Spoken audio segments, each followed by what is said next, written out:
Hey, you have Patrick Findaro here, co-founder at Vetted Biz. Very excited to have Adam Baker, who's a franchisee at Schooley Mitchell in Erie, Pennsylvania. We're going to go through his process of selecting a franchise to start, but then we're going to dive into the franchise that he currently owns and operates and how he makes money as a franchisee and the overall industry that he plays in where it's saving people money, saving businesses money. So who doesn't want to save money?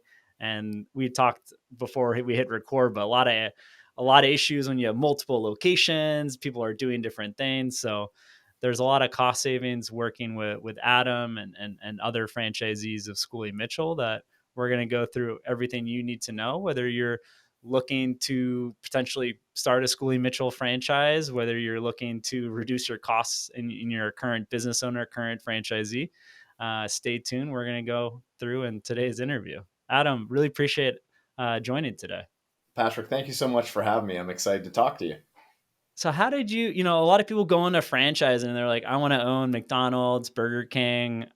They don't think about, I want to go to a B2B franchise and like help companies be more profitable. Like, how did you get into the franchise space and what was kind of your selection process? It's funny, the old saying that, when the student's ready, the teacher will appear. I'd been in the corporate world for almost 15 years, and I was starting to get an itch that I wanted to do something a little different. And at the same time, Jason Luftig, a franchise broker, reached out to me on LinkedIn saying, "Hey, I don't know if you're interested in having a discussion, but this is what I do." Um, I had never heard of a franchise broker before. I had looked at franchises throughout my career in the corporate world, just thinking this would be fun to do. But I was always scared that, is this a scam? How do you know there's any Exactly. value? So when Jason reached out, I said, yeah, I'd love to talk, and it doesn't cost me anything to talk to you. So why Yeah. wouldn't I? And that experience was it was phenomenal because while he's a franchise broker, I never knew they existed, but they're not just franchise brokers, they're There's certainly thousands of them. advisors. Yeah, and I didn't know that. I didn't even know that. And they're really advisors. They're business advisors because I've reached out to him for so many other things, but our process was really neat because it went over a 4 to 6 month period. I can't recall of just Jason kind of getting to know me, doing a little bit of background psychological test, and then he presented me with a portfolio of, hey, here's some franchises that I think would be a good fit for you. And we looked through them, and I said, okay, these are ones that I would never really want to do. These are ones that I might do, but they're not top of my list. And then there were a few that I really liked, and it was the B2B ones. I thought there was a lot of value in doing a B2B franchise. So he came back. He said, okay, let me get you a few more that look like that. So we did that. And I walked down. I found two that were very similar, Schooley Mitchell and another one, and just kind of walked down the path of doing some discovery. And it was very funny, actually, with Jason, is that I said, hey, I know what I want to do. I want to go with this other franchise. And, it was signed, sealed, delivered. All Jason had to do was drop me off at the door. And he said, well, hold on. I think you should think about it a little bit more. And he was right, and I'm glad that he knew to It's a say big that because commitment, right? What is it, a 5 or right, 10-year contract that you're signing? it is, yeah. And so I'm Yeah. saying it was 10 years that I said, hey, we're going to do this, and so I'm glad he said that because after it was all said and done, I went the other direction.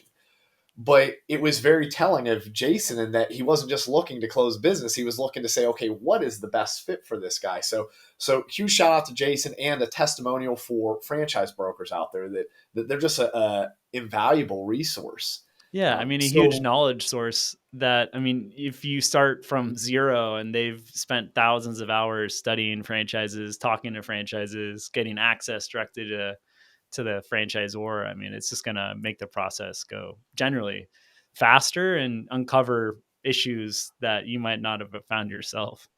there were a lot of questions that he said, hey, this is the thing that you want to think about, but not only that, just even after the selection process, I've reached out to Jason and said, hey, I left the corporate world. My family doesn't have healthcare anymore. What should I do? Yeah. And so he got me in contact with a healthcare broker, and he got me in touch with a lawyer. And so all these things that if I would have tried to go out and do it on my own, I probably wouldn't have made a decision because I'd been paralyzed by options. Exactly. And it seems almost like he acted as like your entrepreneur coach and like It guided really you. You know, was. franchising was the selection and was the entrepreneurial venture, but what went on in parallel, he also gave a lot of support. So that's great.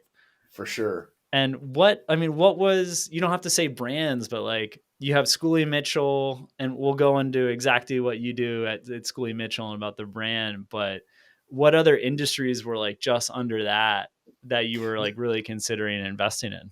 There was a company that's a competitor with Schooley Mitchell that I looked at, and the business models are just slightly different. And I like that, and I felt very comfortable with the franchisor at Schooley Mitchell, Dennis Schooley. We would talk back and forth, and I felt very, very comfortable with him.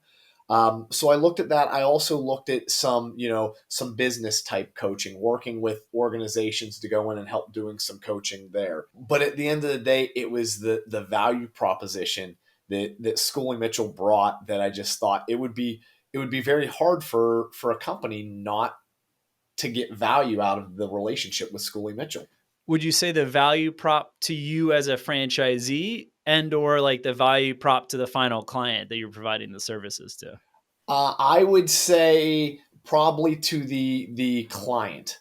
Yes. Okay. The value proposition to me is, I mean, obviously there's great value and there's great opportunity in Schooley Mitchell, but that's only if you can actually get clients, right? And I mean, if you can't get clients, it doesn't mean anything. And so what Schooley Mitchell provides, I think clients they're clamoring for, especially today. I had a meeting with someone today, and they were talking about how they're passing their costs on to their customers. And now their customers are mad at them, and say, hey, we can do something about that. That's the stuff that it's like, hey, I love that because people want to do business with me. Could you tell us a little bit more about Schooley Mitchell, like what that value stack is, and a little bit about the brand? For sure. Whenever someone asks, well, what exactly do you do, Adam? I like to give the old quote, they always say it's not how much you make, it's how much you keep, Yeah. right? And everyone shakes their head and says, yep, yep, yep. And I'll say, okay, look at your week in your business. What are you focused on? You're always focused on making money, right? So you have these, we call money leaks. It's these opportunities where money is just leaking out of your business because you're focused on your operations. And so what Schooley Mitchell does is they come in and they supplement that business and say, hey, you keep focusing on your operations, do what you're doing best. And what we'll Sales, do is marketing, ops, keep growing. that's exactly it. You take care of that. All this stuff that would take way more effort than it's worth to close the gaps on knowledge, we'll handle that for you. And so we'll look at things like their telecom, merchant services, shipping, waste, utilities, fuel. We have a team of analysts. That's what they eat, live, sleep, breathe. That's what they do. So we look at what their operations are and what they're paying for. And we say, hey, do these line up? And a lot of times they don't. They're paying for things they don't want or they don't need. And so we say, hey, listen, this is one of the ways you were leaking money. Let's get rid of that. And then what we do is we've got some specialized tools and processes available to us that no one else has that we can go back and we can renegotiate rates for them. So we get much lower rates for them to help save additional money there. And so it's like, okay, well, that sounds really good, Adam, but you're saving me money. How much are you going to take? Right. Yeah, what's And, the and upfront costs? that's exactly it. And the beauty of Schooley Mitchell, and this is why I love Schooley Mitchell, was they said, listen, if we do all this work and we don't find any money for you, you don't pay us a thing, Yeah. right? That's We've done the awesome. audit for If you. you can't help them, that's great. That their business Right. is running well, and that's awesome. That's exactly it. And and I've met clients like that. I say, hey, listen, this is a testament to your work. Yeah. And they say, yeah, this was a lot of work. I said, I know it was. Kudos to you. But those guys are few and far between. What would you say? For Like the other, 5% of prospective clients are like that? it's between 5 to And they 10%, have like a depending on. CPA, forensic accounting background. And there's people that they have this A-type personality that they refuse to lose, and so they'll just keep going back. Negotiating. Yeah. Right, but then it's like, well, what fell off the table for you to do this? Yeah. Probably So you miss some sales and top line revenue at an right. expense of that. So for the other 90+% of clients that we say, hey, we found you some savings, the part they really love is we say, listen, uh, what we do when we find you savings is we just share in whatever savings we found for you. right? So if we save you $10,000 this year, you don't have to pay Verizon $10,000. We share in that, and we'll get 5,000, and you'll get 5,000, right? Everyone says, "Hey, yeah, that's a Yeah. great deal." The one area where Schooley Mitchell really differentiates itself is that it's all based off of what did we actually save you. So there's other firms that say, "Hey, we're going to save you this money. We're projecting we're going to save you this amount of money over the next couple years. You have to pay us this big chunk up front." And it's like, "Oh, geez, that's kind of tough. Where do I get that money from?" Where Schooley Mitchell says, "Hey, You're trying this to is what save we're, me. You're trying to save me money, and now I'm just spending more money. that's exactly it. Yeah, and I'll recover it later on." And that's kind of tough, a tough pill to swallow. Where Schooley Mitchell says, "Hey, listen, we only get paid based off of what you actually save. So when we do our audits, we say, hey, this is how much you were paying before. This is what you're paying now. This is the difference. So this is our share of the savings." And it works out for everybody involved. They're better off. We're better off. And it's a good deal for them. So, this kind of goes back to why did I go with Schooley Mitchell? Because it truly is a win-win. We cannot negatively impact their bottom line. And the brand's been around for quite some time, right? 20 Yeah, plus years. almost 25 years now. And you talked about these forensic CPAs. So it was originally started by a CPA firm, Yeah. and they were doing their work, and they started going after telecom expenses for themselves. And then they said, well, wait a second, there's an opportunity here. So they started doing telecom for their clients, and ultimately said, this is a lot more fun than taxes and auditing and all that. Let's just focus on cost reduction. And so they built up the business that way until they begin franchising it. Yeah, and franchising is a great way to scale, For sure, for where they sure. could have a little impact in their community and maybe open up a few more offices, but not to get to hundreds of offices in a relatively short time frame. Right. And we've got hundreds of offices across North America. In the thing that I didn't know about Schooley Mitchell until I joined, but I love, is that everyone is very focused on how do we build the Schooley Mitchell brand. And so everyone's willing to help each other. No one thinks, because there's so much opportunity to save clients money. If I call a seasoned franchisee, they're not saying, no, I don't want to talk to you because you might Yeah. take, a sale. They say, hey, yeah, this is great This is because what's worked for me. that's exactly it. The more you build it, the more people know Schooley Mitchell, the easier it becomes for me later. And how do you acquire clients, these business owners or CFOs of companies? There's a multitude of ways that I do it, especially starting out. Right Yeah, now, I'm picking up the phone and I'm dialing. exactly. You know, You and, and gotta in I'm the and, beginning. and I'm doing calls right now because that's one of the ways to do it. Another way is paid referral relationships. When I opened my business, or before I opened my business in Erie, I built my strategic plan and I was identifying some risks. And there's someone here in Erie that does cost reduction consulting, and they do it for telecom and for the utilities. And so after I purchased my franchise, I immediately reached out to him and said, hey, I'd love to get a coffee with you, and just get to know you and let you know I'm here. I don't want to step on toes. I just want to get to know you. So we did this. She's had this business for 20 years. She built it from the ground up herself. And after we met a couple times, she said, Adam, I think there's an opportunity that I can refer you my clients for the areas that I don't consult on. And it was perfect. She said, because you're still helping my clients, I'll take a little piece of whatever you make. For Yeah. me, it's easy because I walk in the door, they know the process. They say, yep, You sign me have up, let's instant do it. credibility. You have the Schooley Mitchell brand. You were referred. Exactly. So it works really, really well. So those are the two of the biggest ways. And I do the networking groups, the BNIs, and the things like that. And those will give me some of the local businesses, and those are nice to have because that's good. Yeah, I can imagine tapping into these other advisors where they have 50, 100 clients. That's like recurring revenue where they're always going to have new clients. They have existing clients that are growing businesses. So For that's a sure. great That's great exactly source. it. And yeah, the customer acquisition cost probably make a lot. And also when you factor in your time, it sounds like it's a good method. That's the big thing because even for those that are, I'll call them and they're slightly interested, there's multiple contacts that you have to make before they're finally saying, "Hey, Adam, come on through my doors and we can Yeah, talk." I mean, if you're cold calling or through different methods, I mean, maybe it takes 10 to 40 plus hours to get the deal done, where if it's a referral, maybe after a first meeting, couple meetings, then you get to work. The best one I had, I showed up. I was probably in his office for about 20 minutes. He had all of his invoices ready, he had his contracts ready. He said, "Where do I sign?" And I Yeah, mean, yeah. the, Hey, the 20 here's the minutes was stuff. us. Like, get to work and let's do this. Yeah, yeah. The 20 minutes was us just getting to know each other on a personal level, and those are nice, because he understands the process and he understands the value.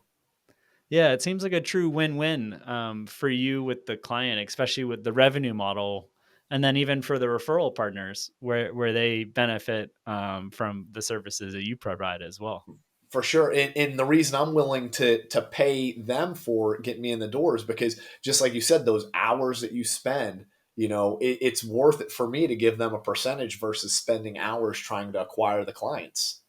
Exactly. And I'm sure as you grow with your franchise, there's going to be existing clients that refer their friends that are part of BNI or entrepreneur organization, and you then tap into their networks. For sure, for most of the folks that are listening, they're probably hearing Schooley Mitchell for the very first time, right? We don't have commercials or billboards or things like that. We are a referral based business because when you're dealing with a client's money in their telecom, their merchant services, those are things that they need every day to run their business, right? And they're not just going to call me up because they saw my face on a billboard, right? They want to hear from someone who's walked down that path with me that, hey, this is a great guy to work with. He's going to do only good things for you.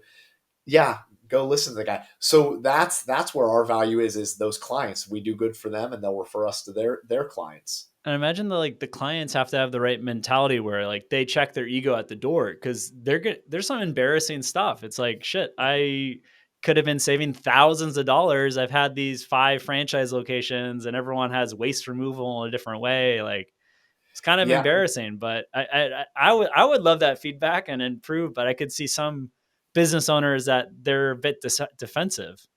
there one of the most common objections that we get is, hey, we've got this under control, we can do this ourselves. And I say, I start asking some questions about, well, how long does it take you to do that, and what are you not doing that's taking What's your you're taking all hourly this rate? time, If the right? business owner's hourly rate's $200 an hour or $500 an hour, like they can't be going through invoices and negotiating telecom bills. Yeah, and then the one thing, and I try to get this across to them, is that they don't have a real good frame of reference for what they're saving because they only know what they were paying. So let's say they were paying $10,000 a year for their telecom, and they work it down to 9,000. They're high fiving themselves, saying, "Hey, we saved $1,000." Well, they don't see the market and say, well, $9,000 is still too much. You're leaving another 2,000 on the table that we can go and get back for you because we see the entire marketplace. So it's a very delicate dance because there is a lot of ego there. And then on the backside, when we deliver the report, I'll give you a really good example. A nonprofit that I worked with, they had someone that they were dedicated to looking at these bills, and they said, we've got it under control. And when we pulled them up, they were getting charged Pennsylvania sales tax on all of these bills. And so they've been, over the course of years, they've been paying thousands of dollars that they shouldn't have been paying.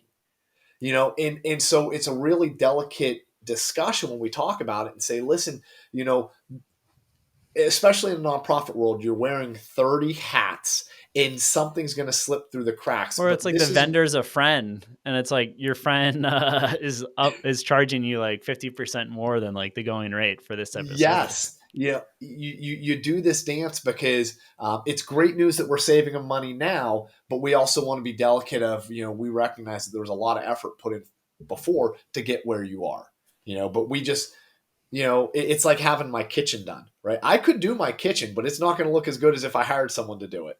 Exactly. And you mentioned too, like even, you're working directly with CFOs that, might have medical clinics, a bunch of franchise locations, and they're an employee or a minority partner where it might not look that good to their boss that that they didn't spot these minor things. So it's like, how do you coach them to best present it? And that's one of the things we say is listen, you can't be the expert in everything. Yeah. You can't be, and when you look at what this accounts for, so when you look at the telecom, the merchant services, that accounts for about 20% of their operations budget, right? So they're looking at these huge levers that they can pull, right? And I'm sure, and we've talked to people that said we were going to get to that looking at our vendors, but it just doesn't happen. They don't have the time, and we get that, and so it's not something to be ashamed of. It's just it happens. That's what happens. But that's also why we're able to do what we do, and the Schooley Mitchell franchise is expanding because a lot of businesses just can't get to it. And what's your ideal business that you're servicing? Like what's your ideal client that you provide like the highest value add to their operations? The highest value, I would say, the easiest way to say it is an organization that has a CFO in multiple locations. If we can work with a client like that, then we usually find some good value there. And the reason for that is one, the CFO really understands the value in what we provide, right? They get that because they automatically know that, when we save someone $50,000 a year, they automatically know that's not $50,000 in revenue. They can do the math to say, okay, we would have had to generate $700,000 in sales to get that $50,000. So they get that. That's nice. So the sign off is easy. The multiple locations is nice because there's a lot of different opportunities that we can do, whether it's negotiating on volume, whether it's the fact that they weren't optimized. An example that comes to mind is there's a large veterinarian group that I'm looking to work with, and they've got 3 different vet clinics that they've purchased within about a 5-mile area, and they're all using different waste services. And it's because they've brought in these different clinics, they've purchased them, but have never gone back to say, okay, how do we negotiate and get some better pricing for this? And they may, there may be times where people don't look at waste as something they can negotiate on. Where when Schooley Mitchell gets involved, we're negotiating rates, saving 40 some percent on their waste bills just by going in and knowing what levers we can pull. That's interesting. And have you like would you say like the biggest thing is multiple locations or a CFO, or is there also like revenue thresholds? Like if a business is doing 500K, like, and the owner is making 100K, can you still add value? Or you're looking for like a bigger company, like more doing like 10 mil, 5 mil? Yeah, it's tough. Obviously, the more they're making, the higher likelihood that they're spending more on their vendors, which gives us more clout to do some negotiating. So that goes without saying. The more they generate revenue, probably the more we'll help them. But what I love about Schooley Mitchell is we'll leave no stone unturned. If it's a 2-person shop, we'll go and we'll take a look at it for them. There Awesome. was one business I worked with that we saved the guy. It was $340 a year, right? We need at the end of the day, I said, hey, I don't even want you to pay me for us. I just love some introductions, right? Yeah. But to him, that was a huge deal. Like, because one, we gave him some insights on what he could do to save And money. it's We also saved recurring. him. If he has a business for 10 years, that's thousands, it turns into thousands of dollars of savings, That's no? exactly. And now he knows. And so, it was good for us because listen, at the end of the day, maybe there's not a lot of money there, but to that business owner that maybe they don't generate a lot of revenue, that's a big deal to them. And so they see the Schooley Mitchell value and they say, hey, yeah, I'd love to introduce you to my chamber of commerce, or my uncle who's a CFO of a multiple Exactly. location business. Yeah, you build goodwill through that and get more referrals. For sure. Adam, do you work with like a specific territory? How does that work at Schooley Mitchell? Because I'm sure there's some people listening to this podcast or watching the video that aren't in Pennsylvania. Can you still work with them, or do they have to work with one of your colleagues? No, that was one of the other things that really drew me to Schooley Mitchell is that we have no territories. We can work across North America. What we do to keep from stepping on one another's toes is we go into our CRM system, and what we'll do is we'll reserve clients. We say, hey, I want to work with this client, so go ahead and let me reserve it, and then that kind of takes it off the table for And you anyone. have And there's what, a bunch 6 of months, rules. 12 months to Yeah, close? you can reserve it for up to 12 months because at Okay. that point, you should be able to close the deal with them. And if not, then it's someone else's opportunity to do it. And there's got to be like 500K, maybe a million companies just in the US that could benefit. So Oh, for sure. I was just looking at one of the areas that I've gotten into is manufacturing. Because manufacturing is they're just in a bind right now. And I was looking in Erie, Erie County, there were like 1,800 that's wild. manufacturing businesses. Right. And so some are small mom and pop ones, some are large ones. Right. But that's just in little Erie County. There were that many of them. And the So, margins are already kind of tight for that industry, depending on what they're doing. So if you can save them, another 10K, 20K of recurring expenses, that's huge to their for bottom line. sure. For sure. And what's nice about manufacturing right now is, all the issues they're facing with, the shipping issues, the cost of goods for them, in addition to their labor is going up because they're trying to be competitive. So all they're getting is more increases, more increases, more increases. And their choice is either eat it or pass it on to their customer. Right. But at the end of the day, neither of those decisions is one that you want to go with. And so we can come in and say, hey, listen, there might be some opportunities that we can save you some money to at least offset some of that. Well said. And then do you get involved like with any of like the financial or like government incentives like employee retention credits and different ways that companies I, can I don't. What I yeah. do though is through networking, I've picked up some folks. I say, okay, I trust you. I know who Nice. you've worked with. I like you. And so what we'll do is we'll refer them out. Whenever I meet with a client, we'll go through everything Schooley Mitchell does. And then I always like to ask, what are your three biggest pinch points that you're concerned about in 2022? And they'll run the gamut from, employee costs, insurance costs. I had one that was it was snow plowing. They were concerned about snow Can add plowing. up. Yeah, and so, but I love to have my book of people I can refer to, and so I said, hey, I've got a snowplow guy. Let me refer Nice. you over and make an introduction. I trust him; he does good work. And so while I don't, we don't do the employee tax credits, I've got people that can, so I can refer them out. Solid. Yeah, and that way you become the trusted advisor, business advisor, and you do mostly cost reduction, but you can open up, your network to see any other tools that they need to bring in.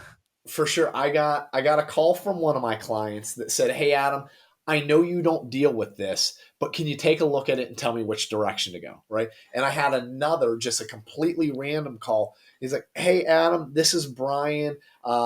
John, you worked with John, and John told me that if you can't help me, you'll know someone who can." Right? And I love that because that gives me the first opportunity. Definitely. I'm like, okay, that's great then, and I couldn't help them, but I gave them to someone who could, and they ended up saving them money. That's well said. So you're definitely it seems like probably your personality is a node and then having the Schooley Mitchell network and the value stack like makes it more attractive for people to come to you in the first place. For sure. At least I hope so. Yeah. The Here's the thing, and Patrick, I'll say this about franchises in general, right? In Schooley Mitchell, I love it. It's 100% true with Schooley Mitchell, and it's about 90% true with other franchises. Is that when it comes to success with a franchise model versus going out and starting something on your own, what's nice is if you aren't successful with your franchise, it's not whatever you're selling, it's not the product, right? And you very quickly narrowed down that the issue isn't the product, it's more It's internal. It's you. something Yeah. about you that Yes. that maybe you can kind of change. Where if I would have gone out and started my own consulting business, there's 1,000 issues that it could have been, right? But with Schooley Definitely. Mitchell, if someone Brand, says product, they're 100%. But with Schooley Mitchell and and edible arrangements or a McDonald's, yeah. that if people aren't coming, it has nothing to do with the product. It's something that you're doing, and it helps you narrow down. And say, okay, well, what is it that I can change? Yeah, it's well said. I mean, there's so many things that Schooley Mitchell and other franchises take care of where if you had your own consulting firm or you doing this on yourself, like you'd have to create the actual product and service where you can just tap in and save 5+ years of time For sure, developing all those relationships too with you've the vendors. shortcutted the process. I can't even tell you how quickly you shortcutted the process, but there's value in knowing that. And the franchise model is nice in that I can call any franchisee, and if I talk to the successful ones and they're doing really really well, and I'm not, then I'm like, okay, they're selling exactly what I'm selling. Yes. So I people want to want this. learn. Yeah, what is it that I need to do to be more like them? And so if you go out on your own, you don't really have that resource. And it seems like friendly competition too, Oh, where for like sure. everyone's trying to be the best one, but like be competing friendly to get to the top. During our annual conference, one of the franchisees, he did really well taking home some of the individual awards, right? And you would think a guy like that, wants to be on the top and doesn't want someone to take him down. But I have a call scheduled with him every month where I just pick his brain, and he's Yes. so open with That's giving any awesome. insights, and this is what I've done and this is what I do, that it is nice that, yeah, he's competitive. He wants to be the best, but he doesn't, he wants other people to come with him. Yeah, I've found that a lot with people that have like long-term success and like repeated success as opposed to like short-term where they've like Mhm. closed some deals or they've done really well just for a couple of years, that For they're more sure. open and they check their ego and they're happy to give back and help. It's that relationship. They recognize that the relationship's all about the long game, right? And with Schooley Mitchell, that's what we recognize. It's all about the long game. It's not, hey, we're going to come in here, we're going to save you money, and then high five, we're out the door, right? When we work with our clients, we work with them for 36 months. So that what we're doing is we're monitoring those invoices, we're watching their vendors to make sure there's no rate creep, right? And I think this franchisee really gets it, that hey, if you want to do well, you've really got to focus on the long game. What's that Yes. look like? Yeah, make sure that you have enough capital to sustain the operations and really get the recurring revenue and the referral engine going. For sure. Adam, any concluding thoughts for prospective franchisees, current franchisees that could benefit from your service? Yeah. So for those that are thinking, am I paying the right amount, or do I know, or is there someone that can look at this for me? We've worked with franchise systems in the past. We've Papa John's and Chick-fil-A's, and what we can do is we can look at the things that the franchisor doesn't mandate. You have to use XYZ system. We can look at the others and say, hey, are there opportunities for savings here? We had a Chick-fil-A franchise. We saved them $5,000 a year on their telecom, right? This is just, they Significant. had two locations and it's $5,000 to them, but it didn't really cost them any equity to go do it. We went and looked for it for them, and negotiated everything for them. So for those that are just, they're in the franchise system and they say, is there an opportunity for savings? I'd love to take a look at it for you, and see if we can find any money. And Adam, what's the best way for people to get in contact with you? Is it email, phone, LinkedIn? Yeah, so my phone's always available. They can call me at 814 But if you Google Adam Baker LinkedIn, I'm pretty sure I'm still the number one. Oh wow, that's Yes, yeah. So that's there was surprising. another guy. He was an author. I don't know if he quit writing books or not, but I jumped ahead of him. That's pretty cool. So we'll leave, with your permission, we'll leave your phone in the audio notes or the YouTube description, and then we'll also have a link to your LinkedIn profile so That people is can great. enter into I'd love it. contact with you. I'd love it. Well, Adam, I really appreciate it. I enjoyed the conversation today and thought it was super helpful for prospective franchisees as well as current business owners that are looking to make more money. Because if you Yeah. save in the expenses, that goes to your pocket. Yeah, for sure. And Patrick, if there are folks out there that are listening that they're on the fence with whether or not they want to go get a franchisee, uh, grab someone like you guys that are trusted in the franchise world and just walk down that path, because I can't be more happier for the decision that I made. That's well said. Yeah. So Vetted Biz, we have data on all these franchises, including Schooley Mitchell, and we help Jason Luftig and other franchise broker members of the FBA basically be more educated when they're working with clients like yourselves. So very complimentary to franchise brokers, consultants that are the day-to-day advisor. For sure. Appreciate it, Adam. All right. Thank you so much, Patrick. Take care.